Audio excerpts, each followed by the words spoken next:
नमस्कार फ्रेंड्स। हिंदी के वीडियो में समास चल रहे हैं। समास का आज अंतिम वीडियो होगा। आज हमारे समास कंप्लीट हो जाएंगे, उसके बाद हम कोई अगला टॉपिक वीडियो में लेंगे। तो समास में बहुत अच्छे से समझाया हुआ है, तो आप सभी वीडियोस को देखें और पसंद आते हैं तो लाइक करें और अपने दोस्तों को भी शेयर करें और चैनल को सब्सक्राइब करें। सब्सक्राइब के साथ ही आप बेल आइकन को भी दबाएं और ऑल पर क्लिक करें, जिससे आपको सभी वीडियो के नोटिफिकेशन शीघ्र प्राप्त हो सके। तो समास को हम जो तत्पुरुष समास के कुछ अन्य प्रकारों में 3 प्रकार और बचे हैं। एक प्रकार हमने पिछले वीडियो में पढ़ लिया है, अलुक तत्पुरुष समास का। तो आज हम देखते हैं उपपद तत्पुरुष समास। तो उपपद तत्पुरुष समास में क्या होता है?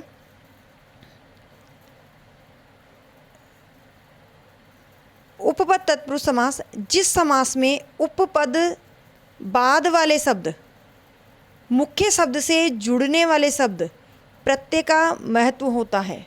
जिसमें जो बाद वाले शब्द है, जो बाद वाले शब्द मुख्य शब्द से जुड़ते हैं, मुख्य शब्द से जुड़ते हैं, यानी कोई भी शब्द है उसके बाद में जो शब्द जुड़ते हैं, यानी पहले वाले शब्द को मुख्य शब्द का और उस मुख्य शब्द के जो भी बाद में शब्द जुड़ते हैं। और हम जानते हैं कि प्रत्यय कोई भी शब्द के अंत में जोड़े जाते हैं और उपसर्ग शब्द के पहले जोड़े जाते हैं। तो यहाँ उसको हम प्रत्यय भी कह सकते हैं। तो उनका महत्व होता है। जिस प्रकार से प्रत्यय का महत्व होता है, वैसे ही जो उपपद तत्पुरुष समास है, उन शब्दों में जो पहले मुख्य शब्द है, जो उपपद है, उसके बाद में जो भी शब्द जोड़ा जा रहा है उसे हम प्रत्यय के रूप में समझ सकते हैं। तो वे प्रत्यय जो भाषा में स्वतंत्र रूप से प्रयुक्त नहीं होते हैं, उन्हें जोड़कर बनाए जाते हैं। स्वतंत्र रूप से कभी भी उपसर्ग या प्रत्यय प्रयोग में नहीं लाए जाते हैं, लेकिन किसी भी मुख्य शब्द के मूल शब्द के उपसर्ग और प्रत्यय जोड़ देने पर उन शब्दों का नवनिर्माण कह सकते हैं। एक उसका अर्थ अलग हो जाता है, उसमें परिवर्तन आ जाता है, उन शब्दों में विशेषता आ जाती है। तो वहाँ उपसर्ग और प्रत्यय का महत्व है। तो इस प्रकार से उपसर्ग और प्रत्यय का महत्व होता है। तो यहाँ भी महत्व किसका है? प्रत्यय का। इसे प्रत्यय समझे। तो ये होते हैं उपपद तत्पुरुष समास। इनको हम उदाहरण से समझते हैं। सर्वज्ञ, सर्वज्ञ तो समास विग्रह करेंगे तो सर्व की बात जानने वाला, यानी सब कुछ जानने वाला। या सर्व शब्द है, इसमें ज्ञ प्रत्यय है। या जो उपपद है, एक मुख्य शब्द स्वर, जो स्वर्व है, सर्व के ज्ञ जोड़ा गया है। इसी प्रकार से मर्मज्ञ तो मर्म की बात जानने वाला। इस प्रकार से इनके समास विग्रह होंगे। स्वयं पाठी, स्वयं से पढ़ने वाला। कलाकार, कला को करने वाला। सव्य साची, सव्य साची यानी बाएं हाथ से धनुष चलाने वाला। सव्य यानी बाएं और साची यानी धनुष। त्रिकालदर्शी, तीनों कालों को देखने वाला। त्रिकाल तीनों लोग, तीनों काल को, और दर्शी यानी देखने वाला। तो दर्शी जोड़ देने से यहाँ पर तीनों कालों को देखने वाला समास विग्रह होगा। देशद्रोही, जो देश का द्रोही है, देश से द्रोह करने वाला। सहगामी, साथ चलने वाला या साथ गमन करने वाला। तो ये थे उपपद तत्पुरुष समास के उदाहरण। अब देखते हैं नए तत्पुरुष समास। नए तत्पुरुष समास में जिस समास में प्रथम पद में निषेध, नकारात्मक शब्दों का प्रयोग किया जाता है, नए तत्पुरुष समास कहलाता है। निषेध वाले शब्द का प्रयोग, निषेध वाले शब्द कौन से होते हैं?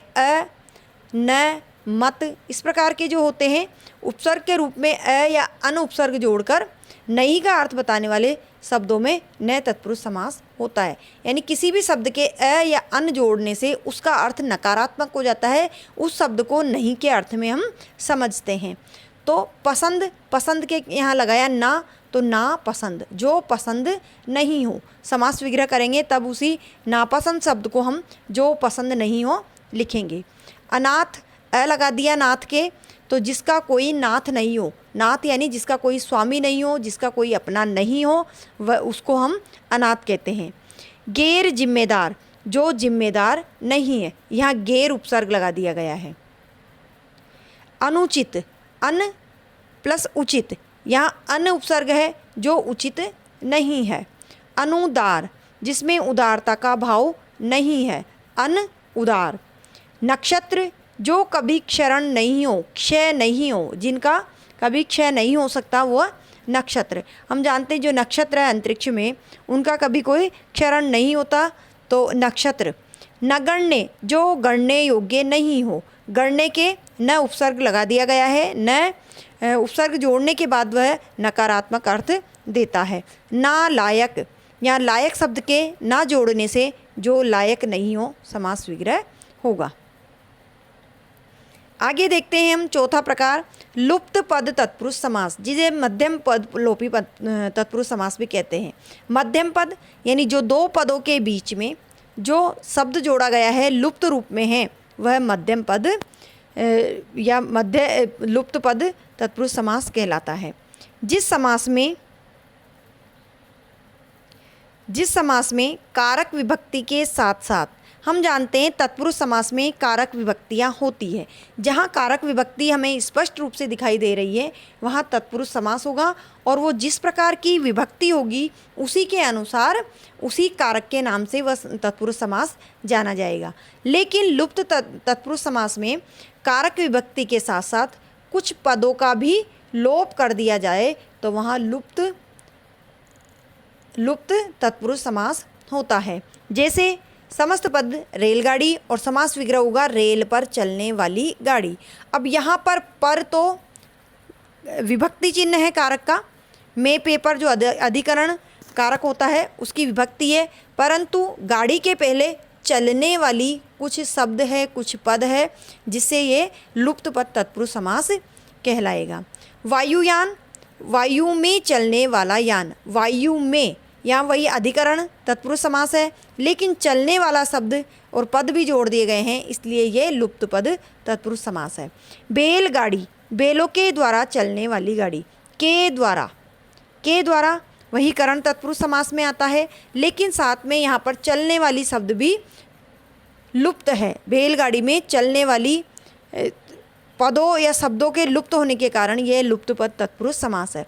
दही बड़ा, दही में डूबा हुआ, दही में बड़ा नहीं है, दही में डूबा हुआ बड़ा, में होने पर तो अधिकरण तत्पुरुष समास होगा, लेकिन डूबा हुआ बड़ा है तो डूबा हुआ अतिरिक्त पद या शब्द होने के कारण यह लुप्त पद तत्पुरुष समास होगा।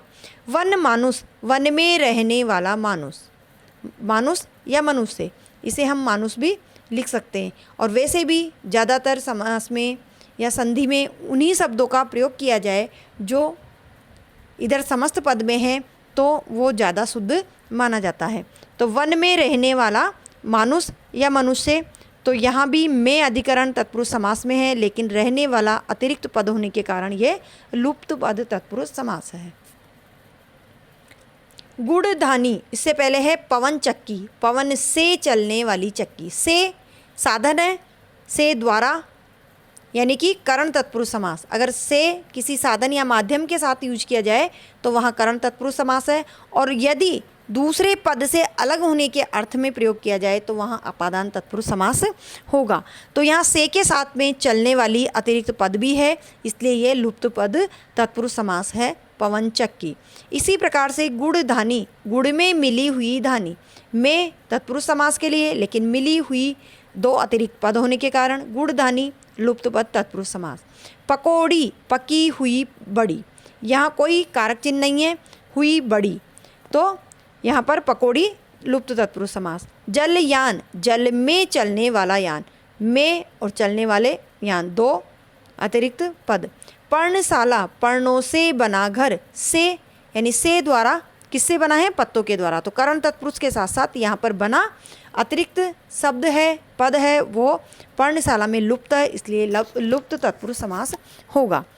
इसके अतिरिक्त हम सभी समास को एक साथ सार रूप में पूरे फॉर्मूले को रखते हैं। इनका स्क्रीनशॉट ले लेना, ताकि अंतिम जो परीक्षा का समय होता है उसमें पढ़ करके हम पूरे समास को अच्छे से याद रख सकते हैं। तो सबसे पहला है अव्ययी भाव समास। अव्ययी भाव समास में पहला पद अव्यय होता है या उपसर्ग होता है, और दूसरा पद संज्ञा या दोनों ही पद अव्यय की आवृत्ति हो सकती है, जो अव्यय है उसी की आवृत्ति भी हो सकती है, जैसे हाथों हाथ, एक एक, इस प्रकार से। या फिर किसी संज्ञा पद की आवृत्ति। तो ये अव्ययी भावुक समास का एक तरह से फॉर्मूला है, तो हमें याद रखना है पहला पद अव्यय, दूसरा पद संज्ञा। इसके अतिरिक्त दोनों पद अव्यय भी हो सकते हैं, दोनों पद संज्ञा भी हो सकते हैं। दूसरा है कर्मधारय समास। तो इसकी क्या विशेषता है? विशेषण प्लस संज्ञा, पहला पद विशेषण, दूसरा पद संज्ञा, या फिर इस विशेषण की आवृत्ति भी हो सकती है या उपमान उपमेय शब्द भी हो सकते हैं विशेषण की तरह। द्विगु समास। तो द्विगु समास में पहला पद संख्यावाची होता है, यह हमें अच्छी तरह ध्यान रखना है। लेकिन कहीं ऐसे शब्द मिलेंगे जो संख्यावाची तो है परंतु दोनों पदों को मिलाने से उसका अन्य कोई तीसरा अर्थ निकलता है, तो वहाँ वह समास बहुव्रीहि होगा। ये बात द्विगु ही नहीं, अन्य और समस्त पदों में या जो शब्द हैं उनमें भी लागू होती है। अगर किसी भी शब्द का अन्य तीसरा अर्थ निकलता है तो वहाँ बहुव्रीहि समास को ही शुद्ध माना जाएगा। अगर ऑप्शन में नहीं है बहुव्रीहि, तब हम अन्य समास को सही कर सकते हैं। तो द्विगु समास में पहला पद संख्यावाची और दूसरा संज्ञा शब्द। द्वंद्व समास। द्वंद्व समास में विलोम जैसे शब्द होते हैं, विलोम शब्द होते हैं या विलोम जैसे शब्द होते हैं, या दोनों ही पदों के मध्य योजक चिन्ह होता है, या नहीं यहाँ पर दोनों ही पदों के मध्य योजक चिन्ह होगा जिसे हम विग्रह करते समय और अथवा या योजक चिन्ह का प्रयोग करके लिख सकते हैं। फिर है बहुव्रीहि समास। तो बहुव्रीहि समास में दोनों पद अप्रधान होते हैं, दोनों ही पद अप्रधान होते हैं, कोई भी एक पद मुख्य नहीं होता है, दोनों ही मुख्य नहीं होते हैं। तो या तो उनमें पर्यायवाची होगा और जो पद होंगे उनका अन्य ही कोई अर्थ निकलेगा, जैसा कि ऊपर भी बताया। फिर है तत्पुरुष समास। तो तत्पुरुष समास में दोनों पदों के मध्य कारक विभक्तियाँ होगी, और अगर कारक विभक्तियाँ नहीं हैं तो प्रत्यय अ अन इत्यादि होकर के लुप्त पद तत्पुरुष समास होगा, जो कि अभी हमने इस वीडियो में देखे थे। तो ये थे समास से संबंधित जानकारी, और यहाँ हमने सभी समास का एक फॉर्मूले के रूप में एक साथ लिख दिया है, जो आपके रिवीजन के तौर पर या परीक्षा की जो अंतिम तैयारी है उसमें बहुत अधिक लाभदायक होगा, सहायक होगा। तो ये थे समास से संबंधित वीडियो अगर आपको पसंद आए हो तो प्लीज़ वीडियो को लाइक करें, दोस्तों को शेयर करें और चैनल को भी सब्सक्राइब करें।